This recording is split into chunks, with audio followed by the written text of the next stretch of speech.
Hello everyone, welcome back to my channel, welcome to a new blog. সবাই বলো এই গরমে কেমন আছো?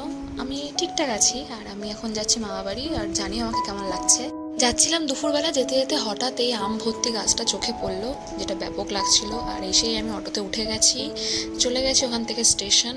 আর ট্রেন এত লেট ছিল, ওখানে দাঁড়িয়েছিলাম তো দাঁড়িয়েই ছিলাম। দেন চলে গেলাম, চা বিস্কুট খেলাম, খেয়ে ওখান থেকে দেখতেই পাচ্ছ বসে আছে আমাদের পুচকুলি, বসে বসে ফোন ঘাটছে, মন দিয়ে ইউটিউবে ভিডিও দেখে যাচ্ছিল।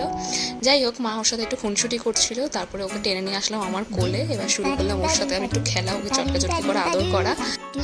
আর দেন কোনো একটা বিষয় নিয়ে ও এতটা এক্সাইটেড হয়ে গেছিলো যে নিচে গিয়ে লিটারলি হাত পা ছোড়া স্টার্ট করে দিয়েছিল। দেন ওপরে গিয়ে ওর সমস্ত বারবিজদের নামিয়ে নিয়ে আমাকে তাদের সবার সাথে ইন্ট্রোডিউস করাচ্ছিল যে কে কোনটা। তো বেশ এনজয়ও করছিলাম।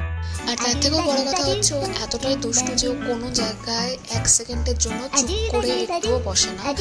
মানে আমি জানতাম যে ছেলেরা খুব দুষ্টু হয়, বাট ওকে দেখে আমি বুঝলাম যে মেয়েরাও এতটাই দুষ্টু হয়। যদিও আমি তাকে বলছি আমি নিজেও ছোটবেলায় এতটাই দুষ্টু ছিলাম।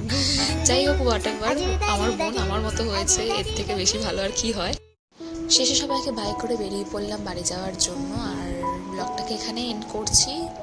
যদি কিছু ভালো লেগে থাকে তো please do like, comment, share and subscribe. Bye bye, আবার নেক্সট ব্লগে দেখা হচ্ছে।